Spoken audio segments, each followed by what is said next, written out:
Boa noite, meus irmãos, graça e paz, amém? Alegria estar com vocês mais uma vez, afinal, nós estivemos aqui pela primeira vez em maio, aqui em Fortaleza, aqui na igreja, e agora temos alegria, desde maio nós conversamos, pastor Tiago falou conosco, sobre nos trazer para cá, e de fato estamos aqui, nos alegramos, glorificamos a Deus. Obrigado, pastor Tiago, pelo convite. É sempre muito bom quando nós podemos ter o privilégio de irmos pregar a palavra do Senhor em todos os lugares onde nós somos convidados. Eu tenho tido, obviamente, bastante convites, uma agenda bastante apertada. Esse ano mesmo não tenho mais agenda para esse ano. E eu tenho um critério sempre para aceitar convites. Sempre quem me convida primeiro, Então é o critério que eu tenho. Então quem convida primeiro, marco lá na agenda e está fixo. E a gente nós nos sentimos honrados de estar nos lugares, conhecermos mais a respeito da família de Deus, quando nós temos alegria também de participarmos da agenda, e essa é a maioria da nossa agenda, de participarmos da família Batista Independente também, é bom demais. Agora, Deus, além de nos privilegiar, Deus, além de nos abençoar, Deus faz tudo sempre em abundância. Interessante isso, Porque quando Deus nos promete vida, Ele não nos promete somente vida, Ele nos promete vida em abundância. Então Deus, além, e é interessante porque o texto que o pastor leu, a Bíblia diz que em Gênesis capítulo 1, Deus foi criando todas as coisas, e tudo que Deus criou, a Bíblia diz que era, tudo que Deus criou, Ele disse que era bom. Só que é interessante que nós ouvimos nessa noite, que Deus faz um jardim, ou seja, aquilo que era bom, Deus fez algo ainda melhor. E aí, quando é bom nós estarmos com a família de Deus, Deus nos dá ainda algo melhor, ou seja, podermos estar numa igreja onde o pastor é nosso amigo. E aí a gente desfruta da igreja, desfruta desse tempo, mas desfrutamos também de muitas conversas, e tem sido um privilégio muito grande estar aqui, pastor Tiago, estar junto esse tempo, desfrutar dessa amizade. A gente já se conhece há alguns anos, e podemos estar juntos. É interessante, porque o tempo realmente é curto, O pastor Tiago gosta de falar bastante. Aqui a briga é brava. Lá no sul, não sei se vocês usam essa expressão, mas lá a gente fala assim, aqui a briga é de facão. O negócio é violento, Ou seja, um fala mais que o outro. Então a gente vai falando, e é bom, A gente vai falando daquilo que está no nosso coração. Bom demais, irmãos, que alegria, que privilégio. Como o pastor falou, sou secretário de missões, a gente falou também das muitas viagens que nós estamos fazendo. E, inclusive, esse ano, quando eu fui tirar minhas férias, resolvi tirar férias diferentes. Eu falei para algumas pessoas, esse ano nós vamos tirar férias num lugar que dificilmente a gente consegue ir. A gente viaja muito, mas nem todos os lugares a gente pode estar. Eu falei, eu quero tirar férias, eu quero ir para um lugar diferente, que dificilmente eu posso ir, mas que eu gosto, e eu me sinto muito em casa. Então esse ano a gente passou as férias em casa, De tanto que a gente viaja, a gente passou os dias em casa, e foi muito terapêutico, foi muito bom. Gostamos de viajar sim, mas estar em casa nesse período de férias foi muito gostoso. Boa parte das nossas férias passamos em casa, inclusive nas nossas férias. Se vocês forem durante todo o ano, dificilmente vão nos encontrar. Pastor Tiago dificilmente vai nos encontrar, mas o pastor foi lá para o sul nas nossas férias, e aí nos encontrou em casa. E tínhamos acabado de voltar de viagem. Ele chegou no sul antes de nós, Um dia depois nós chegamos, e nas nossas férias pudemos receber ele lá na nossa casa. Foi muito bom mais uma vez estarmos juntos. Irmãos, eu quero ler com vocês Primeiro Crônicas, capítulo 12. Primeiro Crônicas, capítulo 12.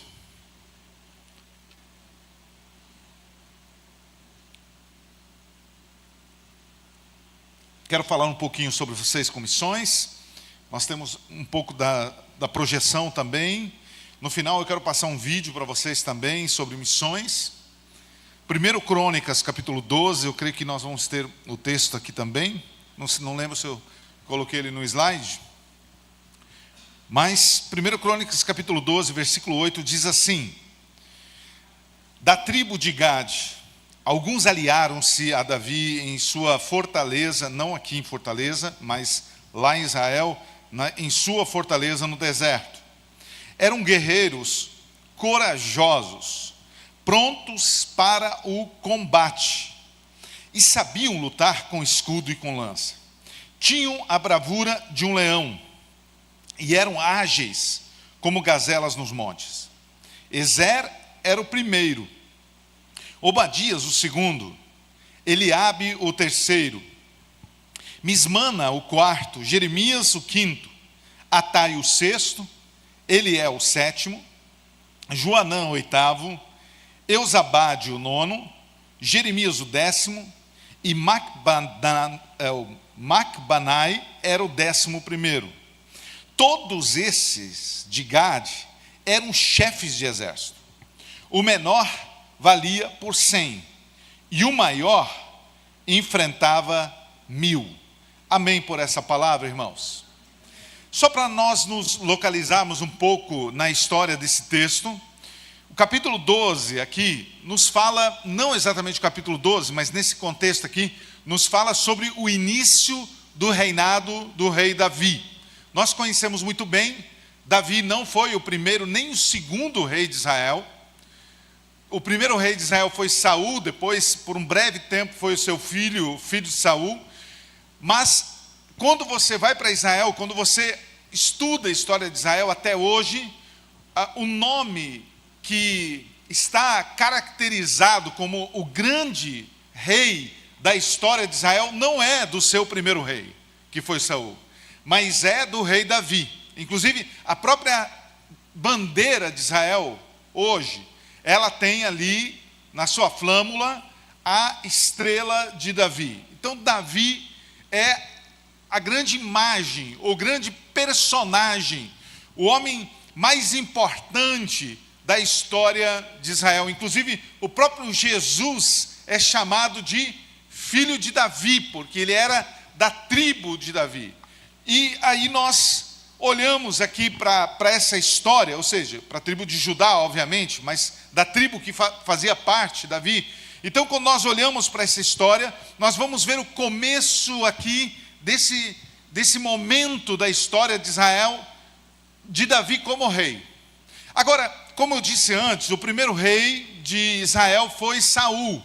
E nós sabemos que toda monarquia, ou seja, a história dos reis de um determinado país, ela sempre passa, ou seja, os reis, os governos, eles passam de pai para filho. Por isso que a lógica dentro da história de Israel é que quem deveria substituir Saul era a sua linhagem, a linhagem de Saul.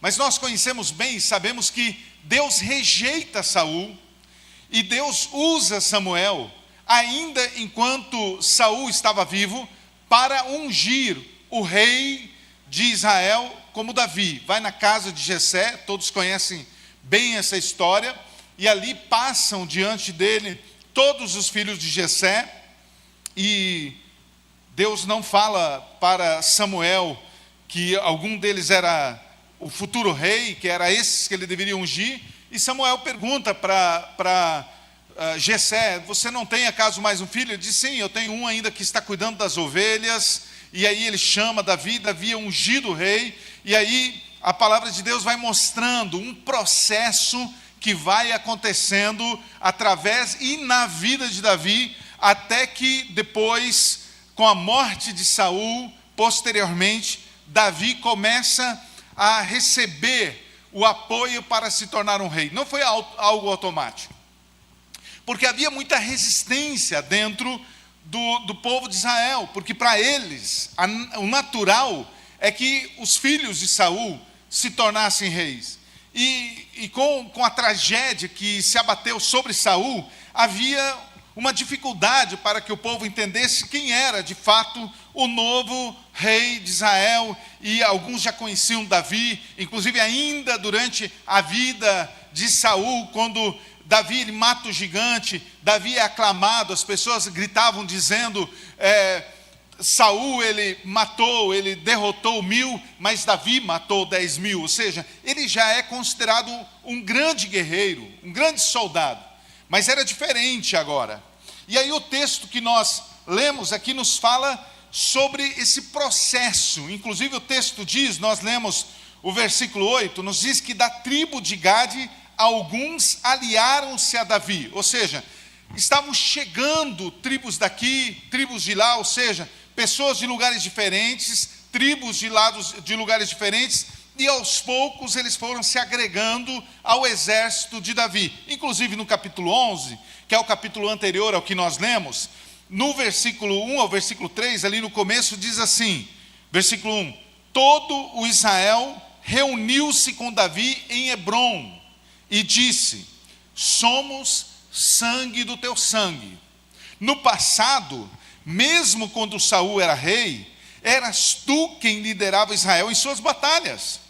E o Senhor, o teu Deus, te disse, você pastoreará o meu povo Israel, e será o seu governante. Olha a atitude que o povo estava tendo diante de Davi. Continua o texto dizendo, então todas as autoridades de Israel foram ao encontro do rei Davi em Hebrom, e ele fez um acordo com eles em Hebrom, perante o Senhor, e eles ungiram Davi, rei de Israel, conforme o Senhor havia anunciado por meio de Samuel. Então aqui é um processo que está acontecendo. Agora, eu quero me deter, nós lemos aqui, porque apesar e além, e esse é o processo, várias tribos começam a se aproximar, como o próprio capítulo 11 nos fala nos primeiros versículos, nós lemos aqui, mas aqui o versículo 8 nos fala a respeito de uma tribo, de maneira muito específica, que procura se aproximar de Davi e que se une a Davi. E essa tribo, ela tem algumas características muito especiais. É a tribo de Gade. Inclusive, eles são muito conhecidos na Bíblia, porque quem nasce em Gade são os gaditas. E os gaditas, eles eram, depois no reinado de Davi, eles são apresentados como pessoas excelentes naquilo que eles vão fazendo. A palavra de Deus nos fala que eles eram homens que tinham um diferencial nas suas atitudes, naquilo que eles faziam. Eles eram conhecidos como homens corajosos. Primeiro livro de Crônicas, ainda aqui, mas agora no capítulo 26, no versículo 32, diz que os gaditas tornaram-se administradores de todos os negócios do rei e da casa do Senhor. Olha a posição que esses homens tomam. Olha a história que esses homens têm na história de Israel. Agora, o que se destaca é que quando nós ouvimos falar sobre os gaditas, sobre quem era de Gade, é que o texto que nós lemos nos fala sobre as características que essa tribo tem, sobre algumas marcas que essa tribo tem. E eu quero pensar com vocês, nessa noite, dentro dessa visão de um outro exército. Não agora o exército do rei Davi. Mas eu quero pensar com vocês, nos próximos minutos, sobre o exército de um outro rei, que é o rei Jesus, o filho de Davi, que a palavra de Deus nos mostra. A Bíblia nos mostra que nós estamos vivendo e vivemos como participantes de um grande exército chamado por Deus, aonde, assim como Davi, que tinha uma missão de conquistar as terras, de estabelecer o seu reino, hoje nós temos a missão de estabelecermos o reino de Deus aqui na terra. Nós temos consciência disso? É importante nós pensarmos nisso, porque o próprio Jesus, quando ele ensina os seus discípulos para que orem, ele diz o seguinte, ele nos ensina a oração, que nós conhecemos como oração do Pai Nosso, e ele diz o quê? Pai Nosso que estás no céu, santificado seja o teu reino, seja feita a tua vontade, assim na terra como no céu. E ele diz, venha a nós o vosso reino. O desejo de Deus é que o seu reino seja estabelecido. E ele diz, orem por isso. Você, como discípulo, ele está dizendo para os discípulos, você precisa orar para que o reino de Deus, para que o meu reino, diz Jesus, seja estabelecido na terra. Nós, como igreja, temos a função de orarmos para que o reino de Deus seja estabelecido entre os homens. E como esse reino vai se estabelecendo? Precisamos entender qual é a visão de um reino, pensando no reino literal, numa nação literal. Veja só, o que estabelece um reino?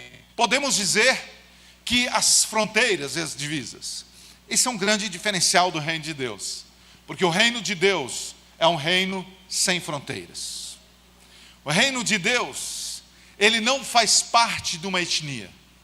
Inclusive, a palavra de Deus nos fala em Apocalipse, capítulo 7, nos mostra justamente aqueles que fazem parte do reino de Deus. E João, ele tem uma visão do futuro do reino de Deus, daqueles que fizeram parte do reino de Deus aqui da terra, durante todas as gerações, mas agora tudo está cumprido, e todos aqueles que foram salvos por Jesus, estão diante do trono de Deus. Em Apocalipse capítulo 7, João ele narra esse cenário dizendo, e eis que estavam diante do trono do rei, ou seja, do trono do cordeiro, pessoas. E que tipo de pessoas? De todas as línguas, de todas as tribos, de todas as nações, um número de pessoas que ninguém podia contar. Essa é a característica do reino de Deus, diferente do reino dessa terra, que ela é caracterizada por etnias, por cores, por línguas. Ali estavam diante do Cordeiro de Deus pessoas de todas as nações, de todas as etnias. A palavra grega é essa, etnos, de todas as nações, que falavam línguas diferentes, eram pessoas diferentes, com características físicas diferentes, mas o mesmo texto diz que eles tinham uma característica que era igual. O texto diz que eles estavam diante do trono do Cordeiro, com as suas vestiduras lavadas pelo sangue do Cordeiro. Amém? O que caracteriza-nos como cidadãos do reino de Deus, como parte do reino de Deus, não é a nossa cor, não é a nossa língua, não é o lugar que nós nascemos, mas se nós nascemos de novo, se nós fazemos parte daqueles que foram lavados pelo sangue do Cordeiro, é isso que faz diferença no reino de Deus. É isso que nos faz fazer parte do reino de Deus. Então, quando você olha para alguém que está do teu lado, e essa pessoa nasceu de novo, e essa pessoa foi regenerada, lavada pelo sangue do Cordeiro, o reino de Deus está aqui. Amém? O reino de Deus está aqui. Na teologia, nós usamos uma expressão que diz que o reino de Deus, falando do reino de Deus, dizendo agora e ainda não, já e ainda não. Ou seja, nós cremos dessa maneira, o reino de Deus já está aqui, mas a sua consumação total, a sua apresentação total será diante do trono do Cordeiro, nessa visão do João. Ou seja, ainda não, mas um dia todos nós estaremos juntos, de eternidade em eternidade, para sempre, com o Rei dos Reis, o Senhor dos Senhores. Então nós, por termos em nós algo muito especial, ou seja, quem foi lavado pelo sangue do Cordeiro, tem em si algo diferente. Nós temos em nós o Espírito Santo de Deus. E aí, quando o dia que eu entreguei minha vida a Jesus, que eu fui lavado pelo sangue do Cordeiro, aqui está o reino de Deus. E essa é a oração que nós temos que fazer. Senhor, venha sobre nós, expanda o teu reino entre nós. E aí, quando nós oramos isso, mas veja só, quando nós agimos também, e falamos de Jesus para alguém, e nessa casa, lá no nosso vizinho, lá no nosso trabalho, essa pessoa se entrega a Jesus, essa pessoa passa a ter o Espírito Santo nela. Essa pessoa é lavada pelo sangue do Cordeiro, e o reino de Deus está ali. E aí, quando nós vamos para uma cidade que não conhece absolutamente nada a respeito de Deus, e uma pessoa é alcançada pelo evangelho naquela cidade, o reino de Deus chegou naquele lugar. Então, para que o reino do Senhor se estabeleça, é preciso que nós oremos, mas também e principalmente que pessoas possam ir para aquele lugar, possam pregar o evangelho para aquele lugar. Ou seja, o povo de Deus, o exército do Senhor, guiados pelo grande general que é o nosso Deus, em obediência absoluta àquele que é o nosso Senhor, nós, entendendo que somos soldados dele, precisamos ir e pregar o evangelho aonde nós estamos, no lugar próximo onde nós estamos e nos lugares mais distantes. Jesus, ele fala sobre isso quando ele diz sobre o reino de Deus, dizendo que o evangelho deve ser pregado em Jerusalém, onde nós estamos, mas também em Samaria, que era um lugar próximo, mas com uma cultura diferente. Primeiro ele fala sobre a Judeia, Jerusalém, Judeia, perto, Samaria um pouco mais distante, cultura diferente, e ele diz até onde? Até os confins da terra. O evangelho precisa chegar. E para isso Deus chama homens e mulheres que foram transformados pelo sangue do Cordeiro, para que o reino dele, o reino de Deus, chegue em todos os lugares. Assim como Davi, dele se aproximam, ele atrai soldados, o Rei dos Reis nos chama para sermos soldados seus. E assim como esses soldados têm algumas características especiais, nós, como seus soldados, também precisamos ter essas características, e o texto nos mostra algumas delas. Em primeiro lugar, o texto nos diz que esses homens, eles tinham coragem. Amém? Amém? Irmãos, esses homens tinham coragem. Veja, é importante como a gente se expressa, porque isso também é uma atitude de coragem. Nós precisamos ter coragem até para dizer amém. Amém? Amém. Aí, mais coragem, isso é bom demais. Então nós precisamos ter coragem. A igreja de Jesus precisa entender isso, que nós fazemos parte de um exército, e esse exército precisa ser caracterizado pela coragem. O texto diz, versículo 8, da tribo de Gade, alguns aliançaram-se a Davi em sua fortaleza, e ele diz, eram guerreiros corajosos. Veja que interessante, irmãos. Há algo que o texto fala sobre essa tribo de Gade, que nos chama a atenção aqui. O texto diz o seguinte: esses homens eram corajosos, prontos para o combate, sabiam lutar com escudo e com lança, mas o versículo 8 diz o seguinte: eles tinham a bravura de um leão.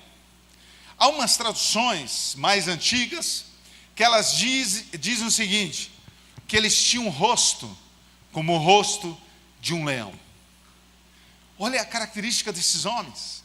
O texto, quando ele fala desses soldados, ele diz que quando olhavam para eles, esses homens, eles tinham uma característica tão forte como soldados, que o rosto deles era como o rosto de leão. Eu acho interessante, irmãos, porque a palavra de Deus nos chama a sermos imitadores de Jesus nesse exército que nós estamos. Paulo, ele diz, sede meus imitadores, como eu sou imitador de Deus, de Jesus. E a Bíblia nos fala que o próprio Apocalipse capítulo 5, versículo 5, diz que o próprio Jesus, ele é o leão da tribo de Judá. O texto diz, então um dos anciãos me disse, não chore, eis que o leão da tribo de Judá, a raiz de Davi, venceu para abrir o livro e os seus 7 selos. Jesus é o leão da tribo de Judá. Amém? Temos tranquilidade em entender isso? Creio que sim. Todos nós sabemos isso. Isso é muito claro para nós. E se Jesus é, e ele é, o leão da tribo de Judá, e nós somos imitadores de Jesus, nós precisamos ter nós precisamos ser vistos como era vista a tribo de Gade. As pessoas precisam olhar para nós e ver em nós o rosto de um leão, mas mais do que isso, o rosto do leão da tribo de Judá. Precisam ver Jesus em nós. Quando nós vamos fazer algo para o reino, quando nós vamos pregar a respeito de algo, nós não pregamos a respeito de nós.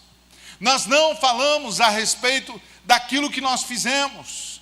Não fomos nós que nos entregamos, não fomos nós que fomos açoitados, não fomos nós que fomos pendurados na cruz, não foi o nosso sangue que comprou as pessoas. Nós fomos comprados por Jesus. É Jesus quem é o nosso grande general. Ele é o nosso dono, Ele é o nosso Senhor. Portanto, tudo que nós fazemos, tudo que nós realizamos, é para a glória de Deus, é para Ele, para o leão da tribo de Judá que nós fazemos. E nós só podemos fazê-lo, e só podemos viver como aqueles que têm a bravura de um leão, a coragem de um leão, se nós servimos de fato a Deus. E se nós servimos de fato a Deus, nós precisamos ter coragem de fazer isso. Acho muito interessante, no capítulo 1 de Josué, quando Deus chama Josué para entrar na terra prometida, Deus fala com Josué, ele que seria o substituto de Moisés, que estava se tornando ali o substituto de Moisés. Moisés já havia morrido ali no texto de Josué capítulo 1. Deus ele fala para Josué durante 2 vezes, ele diz: você precisa ter algumas características aqui, para que você entre, para que você lute, para que você batalhe, para que você guie o meu povo, lidere o meu povo, você precisa ser forte e corajoso. Seja, disse Deus para ele, forte e corajoso. Eu gosto dessa expressão, porque vejam que Deus poderia ter falado para Josué: você vai entrar naquela terra, você vai conquistar aquela terra. Josué ainda estava além do Rio Jordão, ele precisava atravessar o Rio Jordão. Deus não diz para ele: você vai entrar naquela terra, vai conquistar naquela terra, mas para que você entre, eu vou fazer você forte, eu vou fazer você corajoso. Deus poderia fazer isso. Deus nos fortalece, Deus nos encoraja. Mas é interessante, quando Deus fala com Josué, ele diz: você precisa ser. Ele diz: ser forte e corajoso, porque há situações, há atitudes que elas dependem de nós. Deus quer trabalhar na nossa vida, Deus quer fazer algo muito grande através da nossa vida. Deus quer usar as nossas vidas, por exemplo, para falar de Jesus para alguém. Mas se eu não estudar a palavra de Deus, se eu não conhecer o Evangelho, eu vou falar para as outras pessoas de quem? Qual é a história que eu vou contar? De quem eu vou falar? Então eu preciso me fortalecer em quê? Na palavra de Deus, estudando a palavra de Deus, conhecendo a palavra de Deus. Eu preciso me fortalecer nas Escrituras. Como nós nos fortalecemos espiritualmente? Através do conhecimento da palavra, através da oração, através da consagração. Qual é o grande problema? Por que alguns soldados não conseguem avançar?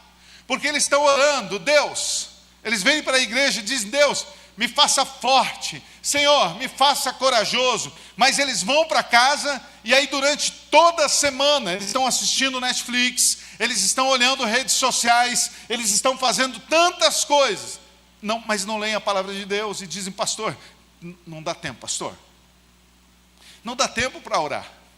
Os cultos de oração não frequentam, o tempo de aprendizado não se disponibilizam. E eles dizem: pastor, é que eu não tenho tempo, pastor, é que eu tenho tanta coisa para fazer. Ou seja, para que eu possa romper essas dificuldades, eu preciso ter coragem. Eu preciso ter coragem de acordar um pouquinho mais cedo para ler a Bíblia.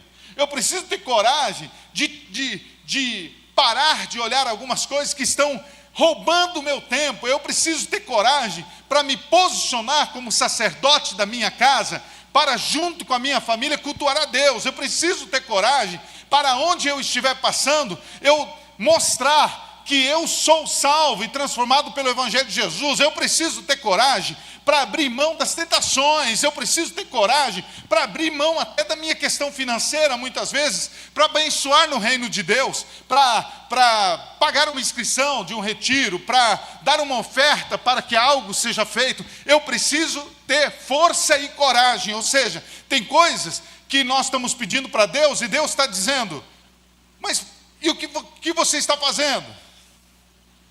Eu gosto quando a Bíblia nos fala sobre os discípulos, quando eles estavam reunidos junto ao mar da Galileia, num dia impressionante de milagres. E no final do dia, depois de Jesus ter multiplicado 5 pães e 2 peixes, e alimentados mais de 5.000 pessoas, a Bíblia fala só em homens, diz que eram 5.000 homens, fora as crianças e as mulheres. Quando termina aquele dia, no final do dia, Jesus chama os seus discípulos e ele diz para eles: vocês precisam atravessar o mar da Galileia. E o texto diz que eles não queriam ir. O texto mostra que Jesus teve que persuadi-los. O texto diz que Jesus força eles a entrar no barco. E eles entram no barco, e a Bíblia diz que Jesus fica para orar. Mas quando eles chegam no mar, no meio do mar, o que acontece? Há uma grande tempestade. E Jesus vai ao encontro deles. Quando Jesus chega perto, eles estão à beira, num sentimento de beira de morte, desespero total. Eles chegam a confundir Jesus com um fantasma, mas Jesus diz para eles: olha, não preciso temer, sou eu. E aí Pedro, ele tem uma atitude muito interessante. Pedro, ele diz para Jesus: Jesus, se és tu, que eu caminhe sobre as águas para me encontrar contigo. A resposta de Jesus é muito interessante. Vocês lembram? Jesus olha para Pedro e diz: Pedro, quem és tu para caminhar sobre as águas? Quantos cursos de teologia você fez? Qual que é a tua preparação? Qual que é o teu cargo na igreja para você caminhar sobre as águas? Lembra desse texto? É isso que Jesus fala para Pedro? Então, quando Pedro diz: Senhor, que eu vá ter contigo, que eu caminhe sobre as águas, a resposta de Jesus é: vem. Sabe que esse é o grande problema? Porque a resposta de Jesus nós dizemos: mas Deus, eu não consigo fazer isso, porque eu não tenho tempo, porque eu não consigo fazer isso, porque eu não tenho preparo suficiente, porque eu não tenho capacidade suficiente. O que falta para que eu possa levar o teu reino para os lugares? Jesus olha para nós e diz: é só ir. Você precisa vir. Você precisa ter coragem, você precisa ter atitude. E nós, muitas vezes, o que falta para nós é coragem para agirmos. Tanto é que a Bíblia fala sobre Gideão. Quando Gideão está com um grupo de soldados muito pequeno em relação aos midianitas, mas ainda assim um grupo de 32.000 soldados. E a primeira coisa que Deus fala para Gideão é: manda para casa todos os medrosos. Porque quem tem medo não consegue avançar no reino de Deus. Há muitas pessoas que na igreja, dentro do quartel, eles louvam a mão para o céu e dizem: usa-me, Senhor. Mas quando saem portão afora, eles não têm coragem nem de mostrar a Bíblia por onde eles passam. Há muitas pessoas que dentro do templo eles louvam a Deus, mas quando alguém fala de Jesus no trabalho e diz: você também não é crente, como disseram lá para Pedro, ele diz: eu nem conheço esse Jesus direito. Precisamos nos posicionar, temos coragem de nos posicionarmos. O reino só avança com homens e mulheres que dizem: eu vou. Esse inclusive é o nosso tema da campanha de missões agora de 2026, eu vou. Nós precisamos dizer: eu vou. Senhor, eu vou para outras nações. A gente tem falado sobre isso ontem lá no acampamento. Senhor, eu vou para o outro lado do mundo. Senhor, eu vou para o outro lado da rua. O problema é que muitas pessoas dentro do nosso prédio, dentro da nossa quadra, não fazem ideia de que nós somos soldados de Jesus, porque a gente anda todo envergonhadinho. Agora, enquanto as pessoas do mundo tiram a roupa e sem vergonha, literalmente, dançam para a carne, e representam os demônios, o quinto dos infernos, e nós temos muitas vezes pessoas na igreja que têm vergonha de representar Jesus, o Rei dos Reis, o Senhor dos Senhores. É preciso ter coragem. Segunda característica que esses homens tinham é que eles tinham habilidades. Olha o que o texto diz: eles eram corajosos, prontos para o combate. Eles sabiam lutar com escudo e com lança. Interessante isso. Porque o próprio Davi, vocês conhecem a história, talvez essa é a história que todos conhecem, inclusive pessoas não crentes.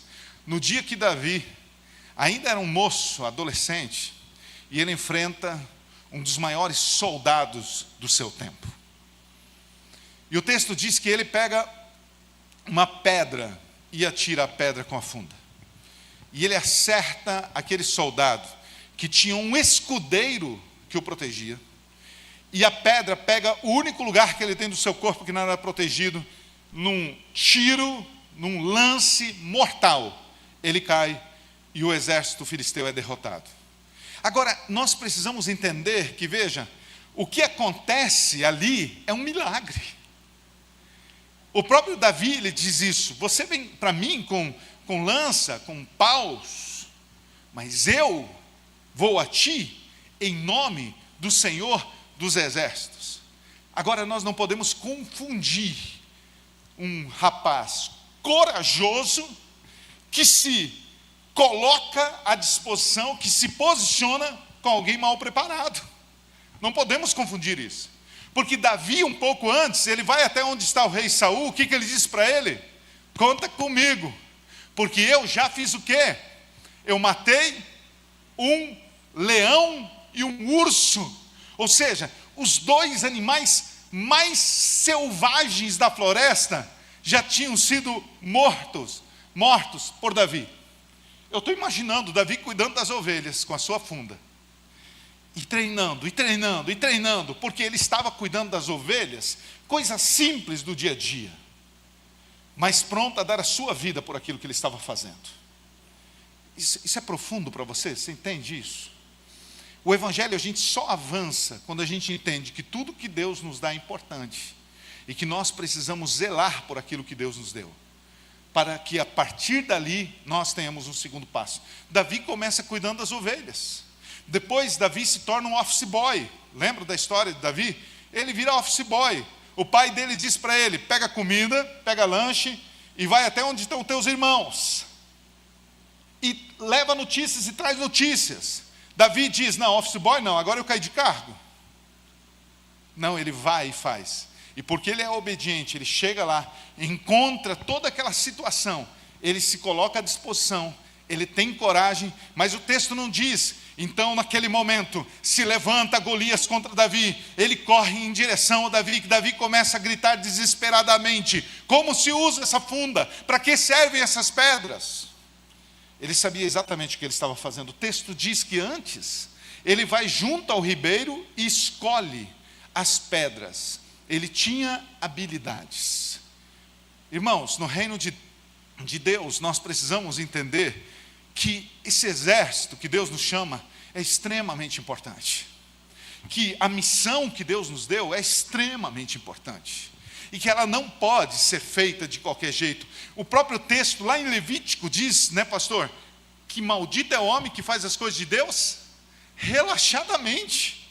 As coisas de Deus têm que ser feitas com cuidado, com zelo. O que você vai fazer? Eu tenho uma missão: limpar os banheiros da igreja.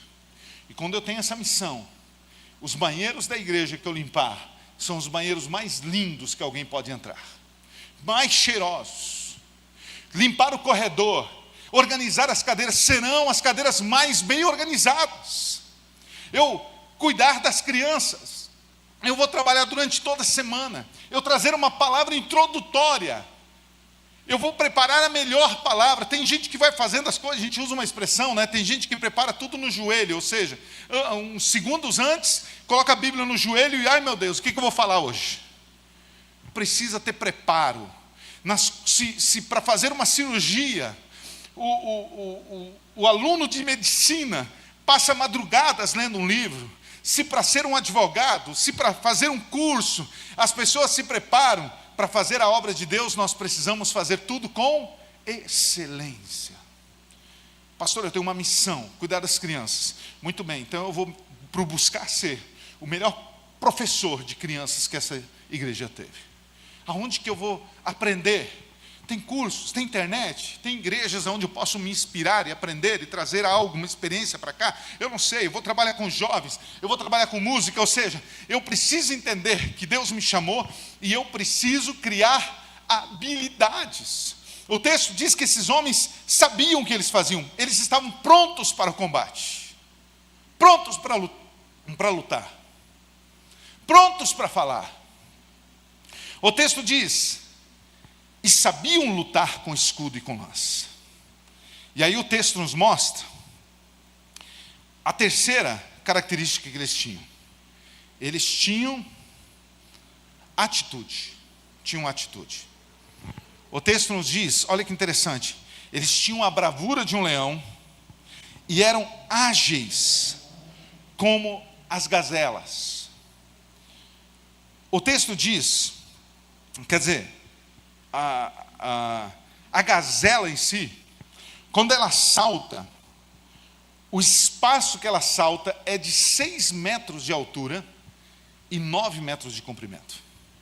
Eles eram ágeis, rápidos. Pastor, eu preciso estar aqui.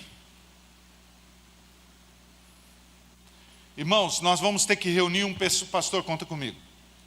Rapidez, prestatividade.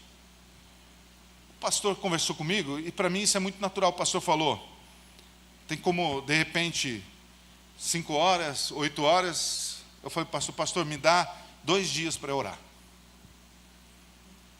Não, eu disse, pastor, estamos juntos, não tem problema não. É isso, vamos lá. É fazer, é se colocar à disposição. Deus é quem está cuidando de nós. Deus é quem supre nossa necessidade. Deus, Ele vai nos fortalecendo à medida que nós vamos buscar fortalecimento. Deus vai nos dando mais habilidades a partir do momento que nós colocamos um coração na presença do Senhor, desejoso de aprender mais. Eu quero falar de Jesus para o meu vizinho. Como que eu faço? Se eu não sei como fazer, eu vou aprender como fazer. Eu vou buscar. Vou ler mais a Bíblia, porque não vou falar de mim para o meu vizinho, não vou falar de mim, vou falar de Jesus, mas talvez eu possa começar falando de mim, da experiência que eu tive. E aí eu vou buscando habilidades. O texto diz que eles estavam prontos para lutar, gente rápida. Interessante, porque às vezes, eu sei que diz que mais perto aqui não tem muito esse problema, mas lá no sul de vez em quando acontece isso. A gente chega para alguém e fala assim, você pode fazer isso? Você pode passar um café? A pessoa vai lá e passa o café. Aí você diz, cadê o café? Não, o pastor só falou para eu passar. Você tem que falar, não, você tem que passar o café, colocar na térmica, tem que pegar 3 xícaras, porque se tiver 4 pessoas, você falou, traz xícaras, ele não sabe quantas xícaras trazer. Estou usando isso apenas como exemplo, porque coisa linda é você falar assim, eu vou receber um pessoal, pastor, pode deixar que eu faça o café. Não tem café na igreja, acabou. Mas ele foi lá no mercado e comprou. E o pastor nem sabia que acabou o café. Ele já foi lá, já comprou, já passou. E não tinha nem xícara, não tinha copo. Ele foi lá e arrumou copo, arrumou xícara. Sabe esse tipo de pessoas que a gente chama de proatividade? O texto está dizendo, a igreja do Senhor precisa enxergar as necessidades. Precisa ver os problemas. E às vezes nós olhamos para aquilo que está acontecendo ao nosso redor, nós não enxergamos. Muitas vezes a igreja não está enxergando as pessoas que estão se perdendo. Eu vi uma história recentemente de uma pessoa que foi trabalhar num necrotério. Ele começou a trabalhar naquele necrotério, e aí chegou naquele lugar, vocês sabem, né, um lugar que estão os mortos. E aí ele estava trabalhando com um rapaz, e o rapaz falou para ele assim, chegou na hora do almoço, ele falou assim, e aí, já quer almoçar? Ele falou, não, eu vou almoçar então. Não, pega aqui, eu trouxe uma marmita. e tinha um morto ali em cima da mesinha ali. Ele sentou do lado, abriu a marmita, ele falou: pega aqui, pega um prato e come. Aquele rapaz falou que saiu daquele lugar, não vou dizer o que ele foi fazer, porque embrulhou o estômago dele. Ele falou: como tem pessoas que, almoçam, comem ali no meio daquelas pessoas mortas. E Deus falou assim: mas eu tenho muitos da minha igreja que caminham no meio dos mortos e já se acostumaram com eles também. Tem muita gente que é igreja, não está mais vendo o que está acontecendo. Olha para o carnaval e diz: que legal essas fantasias. Olha para músicas, começa a viver uma vida social, se acostumando com o pecado. Já não consegue mais distinguir o profano do santo, o que é certo e o que é errado. Deus quer nos dar visão nesse sentido. Deus quer nos mostrar, nos dar atitude nesse sentido. Veja o que o texto fala sobre esses homens. O texto diz que o menor deles, versículo 14, todos esses de Gade eram chefes de exército. Ele está dizendo, cada um dessa tribo era liderança, era gente que fazia diferença. Veja, o texto não nos ensina que todos nós vamos ter cargo, mas nós precisamos ser liderança. Nós precisamos ser, sabe aquilo que tem na internet, os influenciadores? É um absurdo que nós estamos vendo tantos influenciadores na internet. O grande influenciador no nosso tempo tem que ser a igreja de Jesus. Somos nós, e não pelos vídeos ou pelas dancinhas no TikTok, mas por uma vida de santidade e de compromisso na presença do Senhor. As pessoas precisam olhar para nós e dizer: eu quero ter uma vida como ele, eu quero ter uma família como ele, eu quero ter uma realidade como essa pessoa está vivendo. O texto diz que todos eles eram chefes de exército. Aí ele diz: o menor deles, final do versículo 14, valia por 100, e o maior deles enfrentava 1000. Que Deus nos use nesse tempo, nessa geração. Que Deus nos use como um exército. Que cada um nessa igreja entenda o chamado que nós temos de sermos gaditas do Senhor, em todas as áreas. Que essa campanha que nós estamos fazendo, Eu Vou, possa ser um movimento no nosso coração e na nossa mente. Eu vou para o outro lado do mundo, mas eu também vou para o outro lado da rua. Eu vou contribuir mais, eu vou me disponibilizar mais, eu vou chegar, não preciso pastor se ajoelhar e clamar, alguém pode ajudar, mas eu posso dizer: pastor, conta comigo. O que precisa, pastor? O que precisa? O que precisa? Vocês sabem que, deixa eu encerrar aqui dizendo isso, eu não sou muito de falar sobre isso, mas desde que eu era menino, o meu maior sonho na igreja era ter um cargo. Era um certo cargo. Não que era um cargo, mas era um certo cargo. Eu queria ser recepcionista na igreja. Deus nunca me deu essa dádiva, irmãos. Deus me fez um pregador, um ensinador. E eu louvo a Deus por isso. Mas coisa mais linda quando eu chego numa igreja e tem irmãos que nos recepcionam, nos abraçam e nos recebem. Nós somos impactados por isso. Isso não é algo simples, isso é algo maravilhoso. Que nós nos coloquemos à disposição de Deus para tudo que Deus nos chamou. E antes de alguém dizer algo, que nós possamos dizer: Senhor, eu vou, em nome de Jesus. Amém? Eu quero assistir com vocês, passar em 2 minutos e meio, o nosso vídeo, que fala exatamente sobre isso. Nosso vídeo de lançamento da nossa campanha 2026 de missões, e que nós possamos dizer ao Senhor: Deus, estou à tua disposição, eu vou. Amém? Pode passar para nós, por favor? Vozes ecoam pelo mundo. Vozes clamam por esperança. Vozes gritam silenciosamente por Jesus. Há lugares onde esse nome nunca foi escutado. Há lugares onde crianças crescem sem esperança. Pessoas vivem sem conhecer o amor que pode transformar suas vidas. Há famílias que caminham sem destino, com corações ausentes da verdadeira alegria.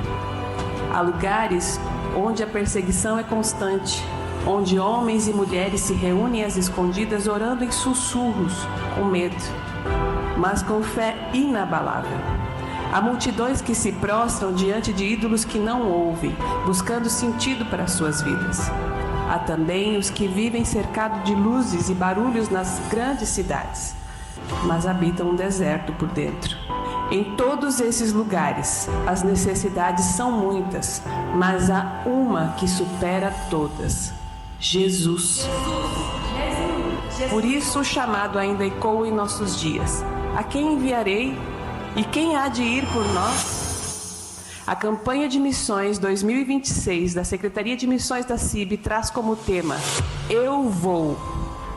Mais do que um tema, é um movimento de mobilização, despertamento e encorajamento de crianças, jovens, adultos, idosos, famílias e igrejas, homens e mulheres dispostos a responder ao chamado de Deus com prontidão. Eu vou! Eu vou! Eu vou porque estamos juntos na missão. Eu vou! Eu vou! 私は行きます。 Eu vou! She'aha. Eu vou! Eu vou porque a missão continua. Eu vou! Põe pra ler. Eu vou! Eu vou porque eu sei quem me chamou. Eu vou interceder. Eu vou! Eu vou. Eu vou sustentar. Eu vou. Dizer eu vou é fazer parte do que Deus está realizando entre as nações. Porque missões não são sobre poucos, mas sobre todos nós. Unidos para que o mundo conheça Jesus.